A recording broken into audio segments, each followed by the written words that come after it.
needs to be planned on is on the corrugated steel is measuring from the ridge or measuring from the valley. 1, 2, 3, Ideal. What was that?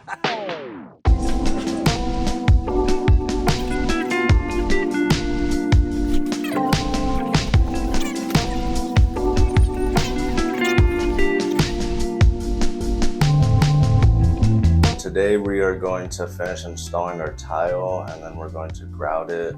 We had a few pieces that fell because we didn't have enough of the, I forget exactly what it's called, but the mastic on it. So we'll have to reinstall those ones, and then we have to install our bottom ones because we put in a wood strip there to ensure that we had a level surface all the way across, so that building up it would be nice and level. And then so now we're going to take those out and replace it with tile, and then we're going to do our bullnose pieces, which are these, all the way around. It'll be set like this. These are kind of like the trim, huh? Yeah, it's like the trim. That's exactly what they call it. It's the trim, and then goes all the way around.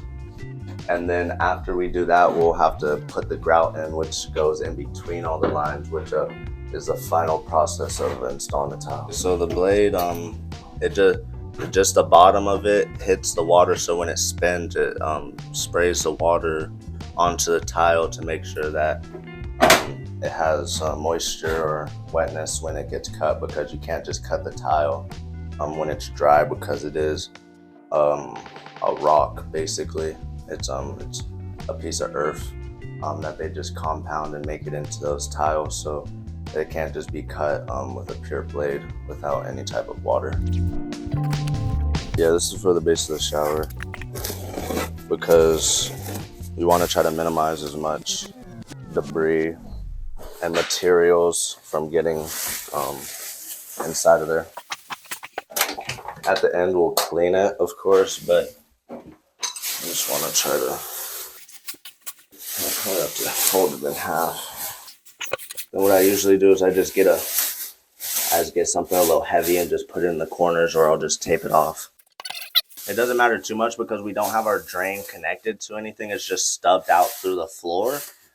But if this was actually like an actual residential home, when it's connected to the pipes and stuff, when it's first installed, you wouldn't want anything going down that drain, yeah. But we still try to, minimize as much as possible. I'll need to scrape off what is there already though. So I might be able to do it with my knife, but I'll probably have to go get my chisel. It'll probably come off better with my chisel, I believe, because I don't want to take off the red guard behind. Where's my mallet? Well, yeah, I've never done this before, so I'm just trying to see what I believe will be the best way to go about it. I'm trying not to remove like that, you see, I'm trying not to remove the red guard like that. So I'm not sure 100% the best way to go about this. I might just have to, because it's very, I'll probably ask Nelson. I'm gonna ask Nelson real quick, what's the best way to remove that? Where's Nelson at? I'm not sure where Nelson is. I might have to ask Tommy or Rick. Oh, there you are, Nelson. What would be the best way to remove the... Can you scrape it off with your... Oh yeah, that probably will work. Thank you. Sand it down? Alrighty. We'll do... So we got 3 different options right here. I got a blade right here where I'll be able to scrape it with. The retention on that is a little hard. And then I have looks like a sponge type. Here, we'll go around. Looks like a sponge, kind of a sanding block. Oh, actually, let's go this way. Blocking this way too. It's a little hard to operate around here. Here, my bad, Bryson. We're gonna have to squeeze past you real quick. No worries, bro. So, yeah, I got a blade, a little like sanding sponge thing, and then just normal sanding paper. I'm gonna try each of them to see which one removes it the best. I feel like the blade will work good as long as you don't go too deep and take off the red guard under it. I feel like the blade might be the best. Yeah, you want to make sure it's just like scraping off the surface. You don't want it to dig too deep into it. Honestly, it's coming off with not too much effort. It's not that sticky to it right now because it's just a little bit of it, so it's not too bad right now.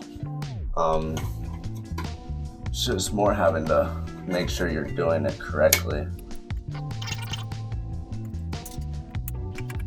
Yeah, this was my first time doing tiles, so I'm actually pretty. It's not good, of course, to have any tiles fall off, but it is surprising that I only had this many. It's only these ones and then these ones. I didn't have enough coverage of the mastic across the wall. It looked like I had good coverage right here, but apparently not. Right here I could tell a little bit more that it was lacking, but right here it looks a little better to me. But I must have just needed to put a little bit more, or maybe press on it a little. Maybe I didn't press hard enough down on these, because after you install the tiles, you have to make sure that you press down on them and make sure that it gets a good bond with the mastic. Yeah, they fell off when I came in today. They were just on the floor.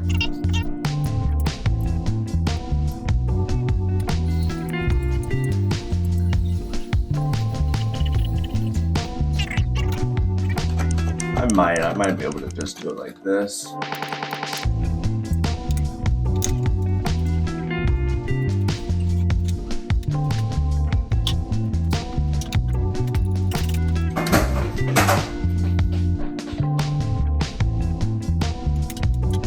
So I'm gonna see if one of these other methods will work a little bit better than the knife. The knife is working good, but it's a little hard to get into this small of a space. I don't know if this one is. I think one of these ones might be able to. So it's definitely getting it off good, but it's still a very small area that you're working with, so it's a little difficult. A little harder to make sure you don't cut too deep with the blade. With the sanding paper, you don't have to worry about that. With this, I have to make sure I don't cut into the red guard beneath it. Each house gets a pocket door in it and 2 bypass closet doors on it.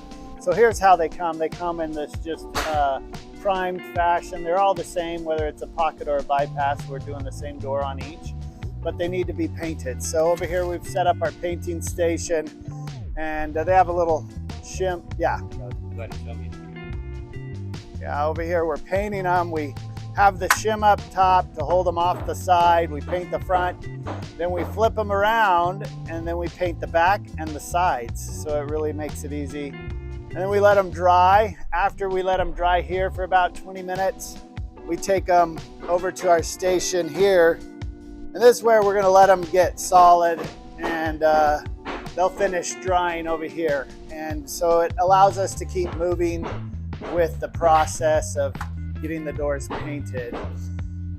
And then once they're painted, they can hang them. And so here's our track. This is our closet track. It'll go on the top of the door opening, and then it's got these wheels that are going to attach to the top, and they'll attach those, and then those will be those bypass closet doors. So they are those closet doors that only hang from the track up top? Yeah.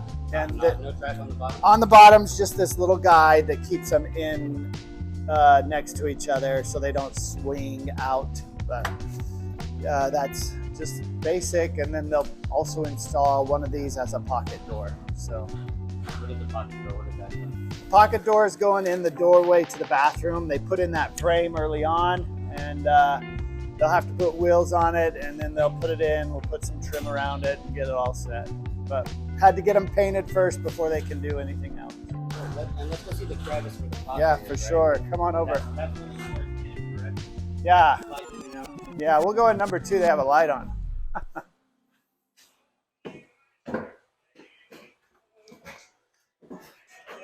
So your pocket door is going to go right in here. Yeah, and so we'll trim it out. And then in here, if you want to back up into the bedroom, our closet, this sits right up in this opening. We'll cut it to size that we need and sits right up here. What? You cut the metal track. Yeah, we cut the track to the size we need. Yep. So it has little holes to screw it in every so often, but so this one, we'll cut it off right about there and then get our wheels on our doors, put the doors in, and then we'll place that little plastic piece down in the middle to keep them in a kind of a track.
I'm gonna have to take off this. I think I'm gonna have to take off this one. It's fitting good, but it's a little too tight right here. I think I'm gonna have to. I think it is. It might still be too tight. I think what it is this piece was a little too tight, and that's what ended up pushing this out. Yeah, it is. So I just have to cut off that little bit right here.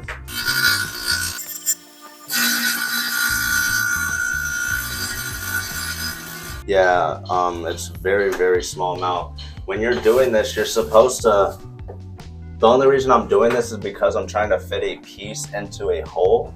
And I need to make sure that it gets pressed down like that properly so it's flat. That's where my problem was before. So now I'll just have a slightly bigger grout line right here, which will be okay. It feels better.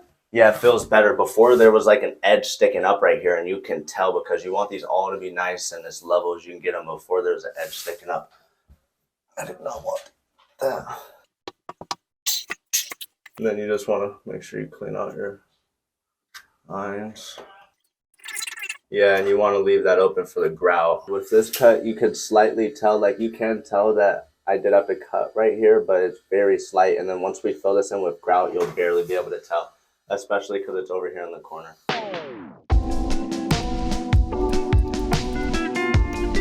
That's a combination of the razor blade and the sander worked pretty good to get this as flat as I basically could. Because you don't want any of the mastic left behind when you're trying to install a new tile, because it's gonna affect it. It's gonna make it. It can make it sit up in one corner or another, and that's not what you want. So for those pieces, what happens? You just get a full piece, and you butt it up to the wall, and you see where it needs to be cut down here, and then you just mark it. You want to leave a little bit of space. You don't want it to be exact. You want to leave a little bit of space because there's going to be a grout line in between these, about an 1/8 inch grout line. So you want to try to make this about you want to try to make it about an 1/8 smaller than what you're seeing right here. So mark it right there, about an 1/8 smaller. Then I go like that, so I know that this is the side that I'm throwing away, and this is my keep side, or not throwaway side, but this will be my scrap piece that I can maybe use for later. And sometimes I do that, but this thing is a little, and it helps you set it to about where you need it to be. Then you lock it in place.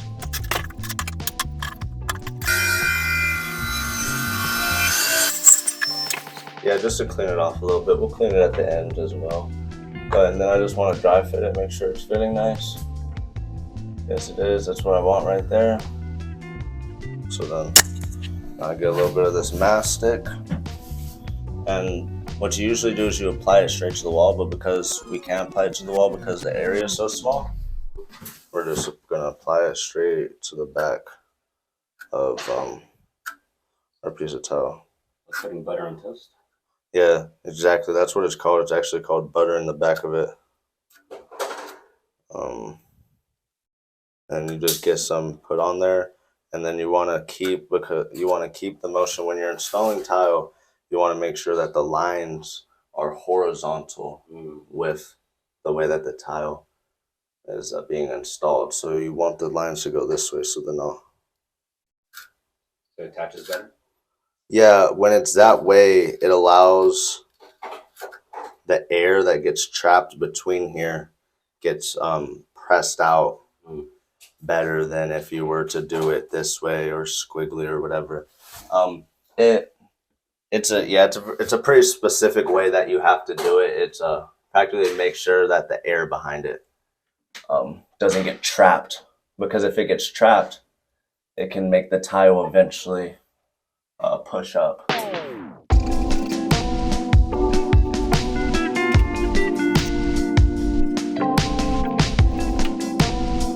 Well, right now I'm scribing the piece. This is called scribing.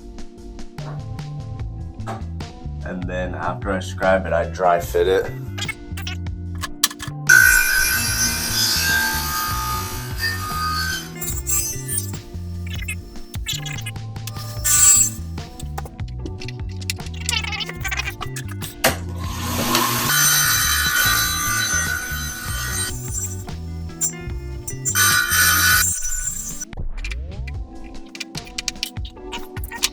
So then now, same process, get some of this mastic. Don't need too much when you're only doing a single piece.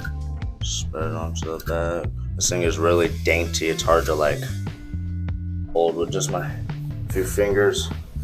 Then you wanna, I'll clean it up some more, but yeah, you wanna make sure you clean it up when you do put it on. Extra on the corners as much as possible, because I'll just make it less when I push it down. With this tool, it's called a float. And you use it to press down on the tile, and it makes it press down the way it needs to get. And then you still have to check it, make sure it's where it needs to be. How's that looking? It's looking good. It's looking real good. Liking it now. I'm about to install the piece for right there.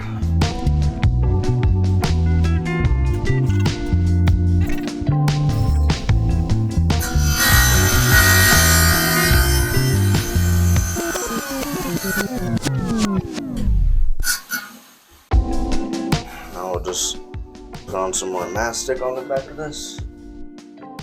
This will be our last replacement tile, and then we'll have to install these bottom tiles still.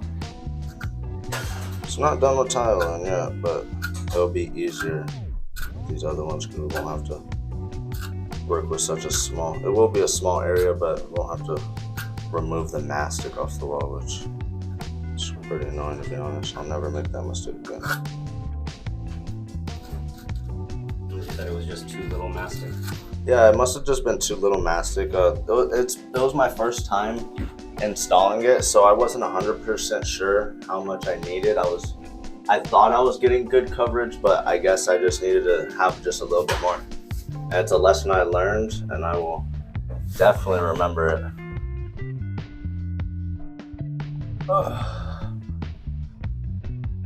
Wow, just like that.